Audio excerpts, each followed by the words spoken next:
Welcome to The Formula. I'm Kelly McCarran, and today I'm chatting to Chriselle Lim, the woman behind PHLUR, the fragrance brand that's absolutely everywhere on your For You page right now. She took over the brand in 2021 and turned it into a cult phenomenon with a 250,000 person waitlist and fragrances that just sell out in hours, and such just really dedicated fans that are going to buy absolutely every fragrance that she releases. PHLUR has finally landed in Australia exclusively at Mecca, and it's already nearly sold out. She's here to talk fragrance empires, why fragrance wardrobes are the new signature scent, and what Aussies can expect from PHLUR. Chriselle, welcome to The Formula. Please, can you start from the very beginning? So tell us all about PHLUR. Where did the brand come from? Like, where did the name of the brand come from? And what was your vision when you took over in 2020?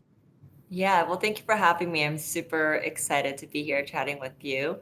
And PHLUR was really born out of a deep, dark place for me. I was going through my divorce when I came on board with PHLUR, and it was just a really hard time. And I was like, can we bottle something up that smells like this emotion, where I felt lonely. I felt stripped away from something that I loved. I felt unloved. So I said, can we launch something where I spray it and it just brings immediate warmth and smells like someone's skin? It just brings me warmth to my life. And that was really the start of PHLUR, which is back in 2021. And just to give you some context, PHLUR was an existing brand before I came on board in 2021 and took over and rebranded it. And it's been around for 10 years. But I was familiar with the brand because they built a beautiful, transparent brand. And back then, you didn't really know what was going in your fragrance. They were one of the very first brands to be able to list all the ingredients, everything that was in a fragrance. And so I've always respected PHLUR even before I came on board. And so when I got the chance and the opportunity to be able to give it new life, I was giving myself also new life. So we Yeah. kind of entered this new chapter together. That's so lovely. So were you working there at the time? No, I was just a big fan. I loved fragrance. I loved PHLUR. I created content since I was in college. That was the beginning days and years of my career.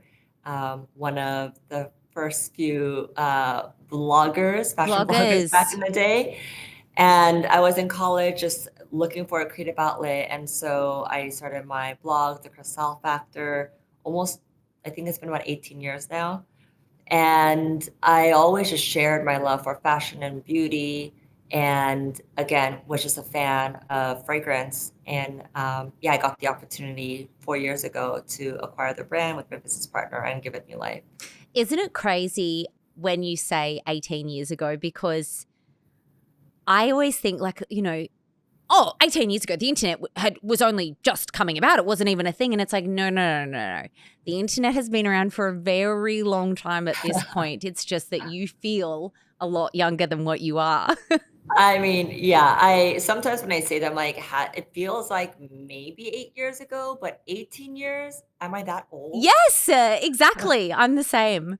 So most people, when they're going through a difficult time, like a divorce, decide to do yoga or maybe to go away with some girlfriends. And you're like, no. I'm going to take over this business and really revolutionize fragrance.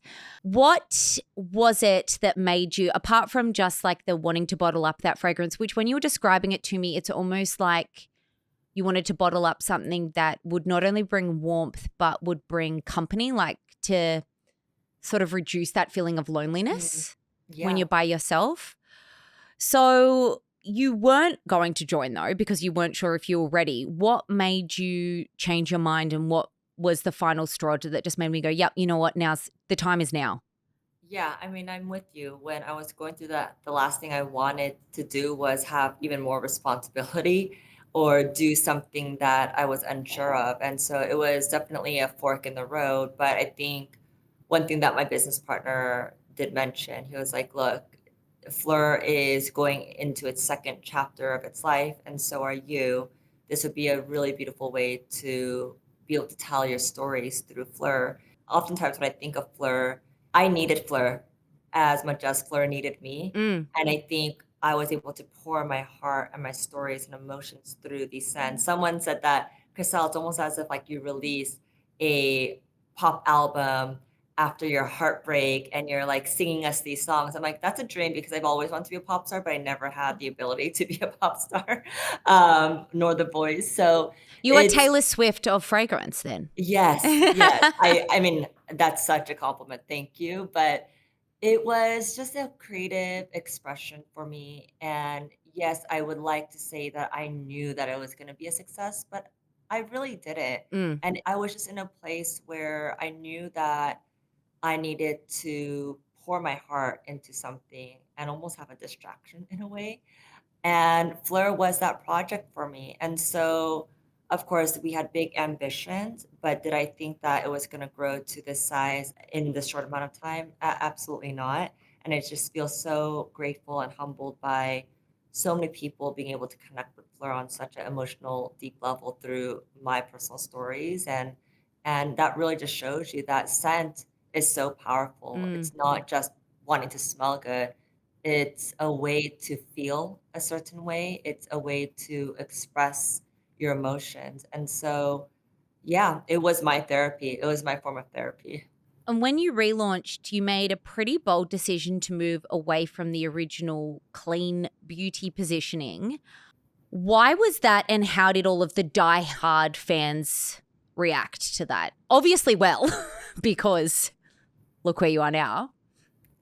Well, we still have the ethos of what FLIR has always stood for, which is clean, good for you ingredients, that was safe. And that's what drew me to FLIR. And that was very important that we kept that ethos. But the thing that we did change was that it wasn't gonna be the front and center messaging Yes. that it originally had. I think Mm. that's how they were really pushing FLIR originally, which I knew about because of that. And it was very it was never it hasn't been done in fragrance back then. So when I took it over with my business partner, we knew that we had to keep that because it was such an important part of the FLIR DNA, but we wanted it to be for everyone. And it happened to be good ingredients and it happened to be clean.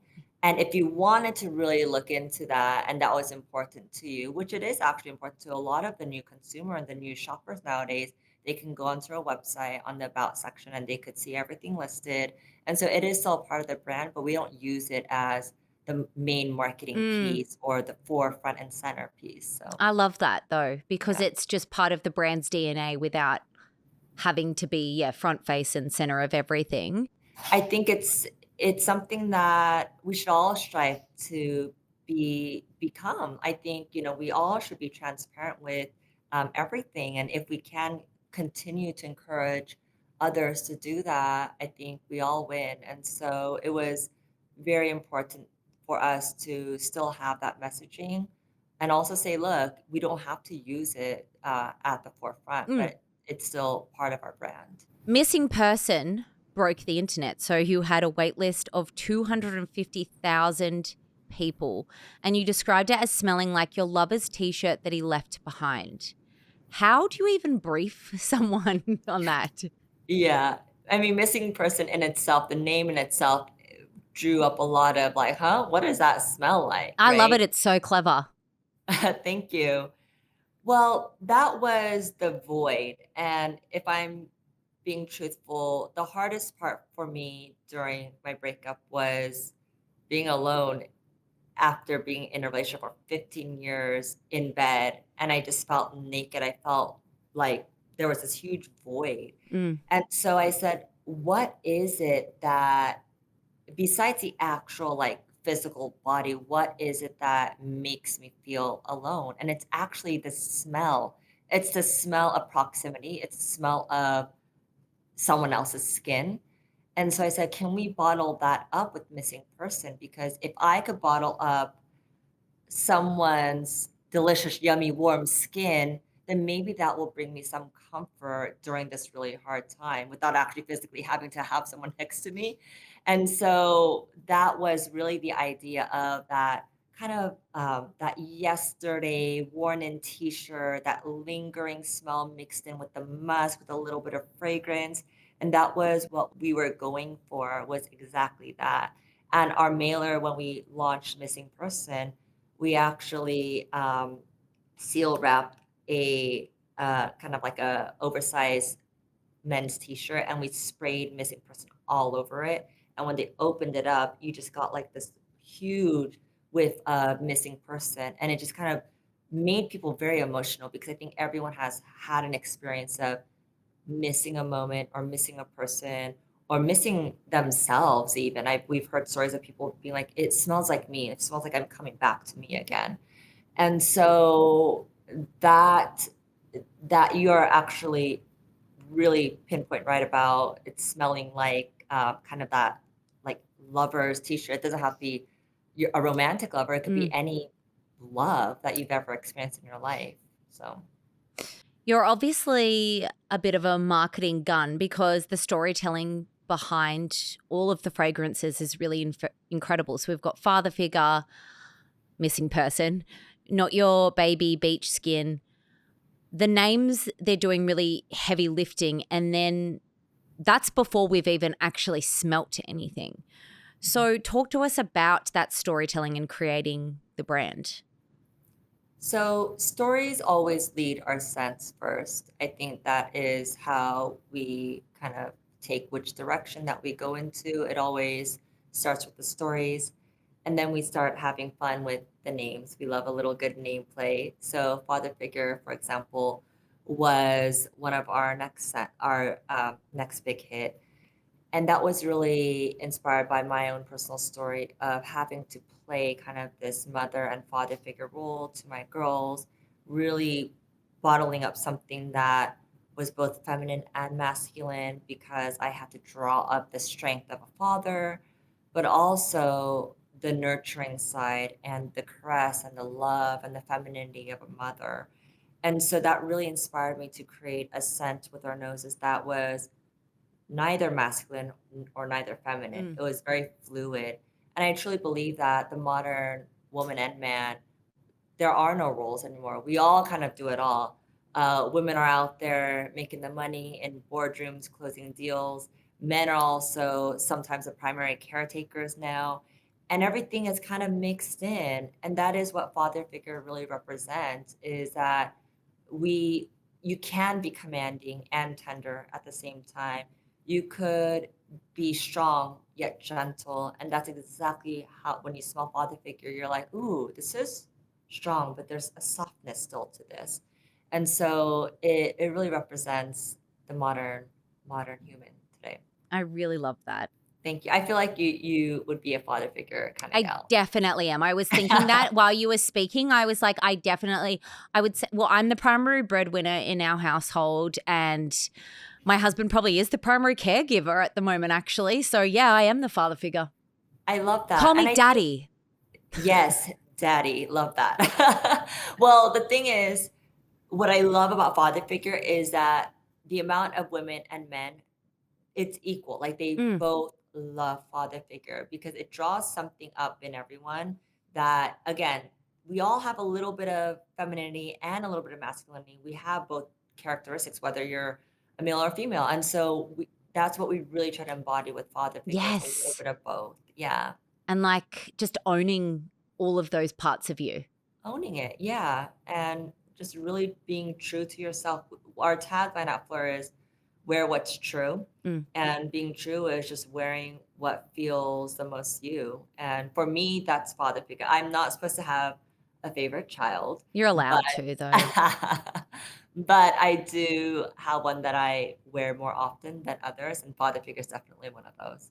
Yes, it definitely sounds like it embodies your energy as well. I need to go Thank smell it. It you. sounds incredible. Speaking of depending on like how you're feeling that day, that leads us into talking about fragrance wardrobes, which I'm a huge fan of. Personally, as someone who's never been like, ew, I don't want a signature scent. There are so many beautiful fragrances in the world. Why would I want to just wear one for the rest of my life? Gen Alpha chooses fragrances based on moods and outfit more so than any other generation. Was this shift something you predicted, or did you sort of learn this on the job? I've always kind of worn fragrance like that, even though I'm definitely not Gen Alpha or Gen Z. I'm a mid millennial. Right there with you. That two of us. But because I come from fashion and that's my background, I never ever really wanted to say that I only had one type of style. Mm, If anything, I had a really hard time pinpointing down my style because some days I wanted to wear a girly lacy dress because I felt more feminine that day and I was feeling slightly flirty. And other days I wanted to wear a full-on black suit because I just felt empowered and strong and cool and sexy in that. And so when people were talking about, "Oh, what's your style?" Like, I was never one to be able to pinpoint that down. I love pink. I love wearing all black. There was never a moment where like, "This is it for me." same. I don't Yeah. understand why. Like, I get it, and I love it when someone has their signature style, but I'm like, there are so many fun clothes in the world. I want to have all of them. I want to be a biker chick today. Tomorrow, I want to be Barbie. Exactly. I love that. That's exactly me. I feel like you and I are the same. Yeah. Both father But that figures. exactly. But that's for that reason, I viewed fragrance in that way. I'm like, why would I have to say that I only like Mm, florals or I only like woody scents? Why can't I like all of them? And so that's always been my way of wearing fragrance. It would just be on top of whatever the vibe was or whatever outfit style I was wearing for the day. And I can't say that I was responsible for having Gen Z or Gen Alpha uh, be able to shop in this way. But I think with this new generation, they don't like to be pinpointed down as just one thing because we're a lot of things. yeah. And I love that we're kind of embracing all sides of us. And so, yeah, this new generation and even our generation now, I think, are looking for at fragrances very differently than how our parents used to wear fragrances. Gone are the days are like, I only wear this one scent to anything and everything. I think now it's all about where you're going, who you're seeing, what the vibe is, who you want to embody, or how do you want to feel. So there's a lot of different ways to look at fragrance now. Yeah. And social media is a big part of that, which is funny because you wouldn't think so because you can't smell through a screen. Like Yeah. with makeup, if you're trying to sell makeup, of course, you can swatch something, show what it looks like on the skin. Same thing with skincare. You could show before and afters, but you only can do it really through storytelling. And Mhm. Perfume Talk has been really massive for PHLUR. So did you always know, like, how did you approach social media when you were sort of trying to build things up? Yeah, yeah. So Fleur, when we launched, we only had our website. We were not at any stores. You weren't able to see it online and then go test it out at a counter. And that's traditionally how most people shop fragrance back then, Because it's so was personal as well. You think, oh, I kind of need to go smell that for myself. yeah, because you don't know how it's gonna lay on your skin. You don't know if it's different than what someone else likes. Because again, as you mentioned, it's so personal. So typically, people would see an ad or they'll see a commercial or an influencer or celebrity talk about it and then go to their local store or counter and try it and then test it out. But given that we didn't have access to that at the time, I didn't know how well it's gonna do. I honestly was like, if we could sell 10 of these missing persons, then I'll be happy because I do not know if people are going to be wanting to blind buying a new scent Mm, that they have never smelled before. But that also showed us that people are moved by stories and by emotion and their curiosity. Missing Person not only sold out, but we had a wait list of 250,000 people, and people couldn't get their hands on it for 6 months until we were able to replenish mm, the demand. And so it was a really interesting time for us because we are learning that, okay, people are really moved through just emotion and storytelling, and they're curious and they're willing to try it out. And I think with the last 4 years of building Fleur and being able to launch scents that our community really loves, now they, a lot of them just want to buy the next Fleur scent because they already trust the brand so much. And even with the FLUR take on traditional ingredients like a vanilla or a rose. Even if they don't like a rose, they're like, "Oh, okay, we know that FLUR doesn't do things the traditional or classic Mm. way. I will give a FLUR's rose a chance." So we have a rose whip, and it's a very dark, leathery, sexy rose. It's not a Oh, girly, feminine, hot. powdery rose. Yes, it's a very nighttime, hot, sexy Mm. rose. And so a lot of people that typically do not rose have loved Rose Whip. And so I think it took some time to build the trust of being able to blind buy consistently online.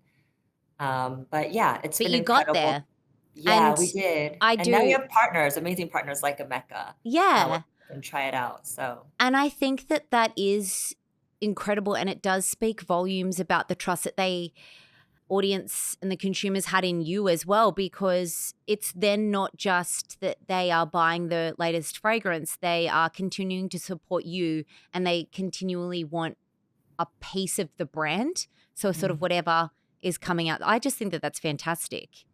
Thank you. Thank you. So you've got an Instagram broadcast channel called DMs from Chris. So people get your deep thoughts, and apparently it drives a lot of engagement. What is it, and how does this community tie into FLUR? Are you getting real feedback from fragrances to them? Because I imagine that it's a lot of these really beautiful, engaged fans that are then going to blind buy every single item. Yeah, my community there are kind of, I would say, my the closest fam that I have Mm. online. They're really engaged. They're the first ones to know what we're going to be launching next. I also ask them questions of what it is that they want to see next. And though those questions might seem pretty general, we really take deep consideration to what they do say there. And I do share a lot of my deep kind of thoughts that I probably won't feel comfortable just putting elsewhere. And it is my most engaged audience. So we try to put priority there and kind of share more exclusive content there. Such good, like, people should be listening to this, not just to learn about fragrance and your incredible brand, but also a lesson on branding. Oh, thank you. I mean, I think it's just like, I really view my followers as friends in a sense. I know that sounds kind of strange and weird, but you might have a lot of friends Mm. and a lot of followers, but who are your core group? And you treat your core group a little bit differently than your acquaintances. Yeah. And so we try to give that treatment to the people that really invest into my content, into me, into my life. And it's a give and take kind of reciprocal relationship. It is, and I think that, of course, it might sound a little bit strange calling them friends, but a lot of the time they can be, and you might have had a relationship with them, even if you've never met them in person, in your DMs for years. Yeah. I mean, I was at a Mecca store yesterday, and there was a girl that came up to me who works there, and she was in tears, and she's like, "I've been following you since I was in elementary school." I think she's probably in college now or just graduated college, and I don't know what elementary school is, for you guys here. Primary school. Primary school, Mm. yeah. And so she's like, "I'm just so proud of you. Oh, I've gone through so much with you." And I think that's one of the reasons why my followers feel very connected with me is because I started off on the internet quite young, and I've always been very transparent with what I was going through. Sometimes I'm like, "Why? Why am I sharing this?" oh my God, you're an oversharer like me. Sometimes you I overshare and then am. just go, oh, vulnerability hangover when you think, oh, wow, I really just shared. Yeah, I know. Sometimes you're like, "Oh, why did I share that?" But I think that is my responsibility given that I have this platform. Same thing for you as well. It's like there's a reason and bigger purpose of why I have this platform. Mm. And if I can help someone out, whether it be through my own struggles, my personal struggles, or even like beauty things that I've learned throughout the years that I regret or that I really love, and it can help someone else out, then yeah, I'll share. I'll overshare any day. And so I think for the last almost 20 years, I have been an oversharer, and my followers have felt deeply connected to me for that reason. And yeah, Because you're not just posting a really aesthetic, curated, seemingly perfect ideal of things. Like you're posting in real time and what's actually happening. yeah. I mean, I try. Sometimes it's hard, Oh, but of I course. try. I'm sure with you too. So if you're walking into Mecca and you've never smelt a Fleur fragrance before, what should you grab first? I always say missing person because missing person is like the white tee, or I see that you're wearing blue jeans today. So it's like the blue jeans to your closet. Mm, It's I always view things on in a fashion lens. So you want to build out your fragrance wardrobe. You want to have your classics and your basics before you build out your trendier pieces, your more stylish, fun pieces, which we all need. But we all, most importantly, need our classics and our basics because they will always be there. They and layer beautifully with anything. Like with your outfit, you could wear a blazer, you could wear a t-shirt. It'll always work. You could always count on your jeans, right? yes, And so exactly. that's missing person. Missing person really because of the skin musk. It just works so beautifully on people. And if people like stronger scents, I always say missing person is that base for it. Like Mm. it's such a beautiful layering base. But if they love a lighter, airy, clean scent, that's missing person. And so I always say start off with missing person, and then you can start building out the rest of your fragrance wardrobe. And final question, if you could create a fragrance that captures the essence of Australia, what would it smell like and what would you call it, do you think? Is this the first time that you've been to Australia? Yes, it's actually my first time ever. It's been a dream of mine to be here. But also, yes, it was my first time walking into a Mecca too. I was like, where has this been all my life? Did you go Like, to the this is Burke so Street cool. one? I Oh, did. wow, I that's did. quite the and I mean, I haven't been there, but I've seen it's quite the entry to a beauty store as well. It almost felt like I woke up from a dream where I just had this dream of like this beauty fantasy. Mm, And I woken myself up and I'm like, "Was that real?" That's how I felt after walking out of there. I'm like, "Was that even real?" Like, yeah, literally every beauty thing you could ever think of is in one place. exactly.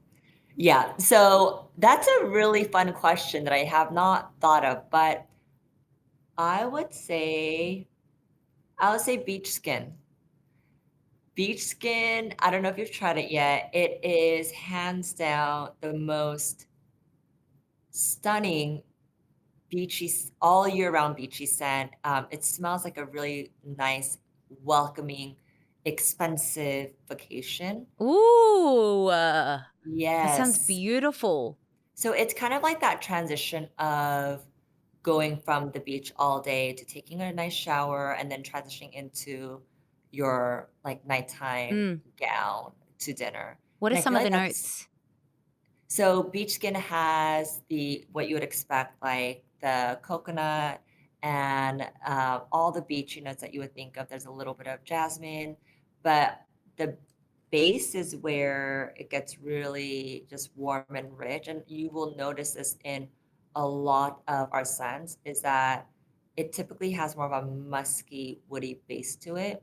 And that's why a lot of these scents layer so nicely together. So beach skin, it starts off with the bergamot and then it ends with the sandalwood, Okay. um, and then the vanilla and the musk. And so our skin family, so we have vanilla skin, beach skin, caramel skin, and we're building out this skin family because it's this and your skin. So you'll get the top notes of, let's say, a beach, right? But then it always dries down back to your muskiness of your skin because it smells more like you than anything else. Mm.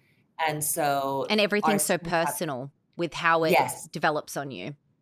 yes, exactly. We wanted it to feel like you with kind of like a nice little opening top Mm. note. And so I would say that that to me feels like Australia in a sense where everyone's so warm and nice. Like everyone that I've met here, they're just so welcoming. But then like you as you get to know people or as you get to explore Australia, you're like, I was not expecting this. Like I don't know why I had this idea of how Australia would be like or look like. But then I come here and I'm like, wow, like there's so much depth and culture here. And there's so much, like, there's an unexpectedness to Australia that I'm discovering for the first time. So I would say that's beach skin. Well, I'm going to have to go straight to a Mecca and have a sniff of that because it sounds like it's right up my alley. I think you're going to love it. And father figure, obviously.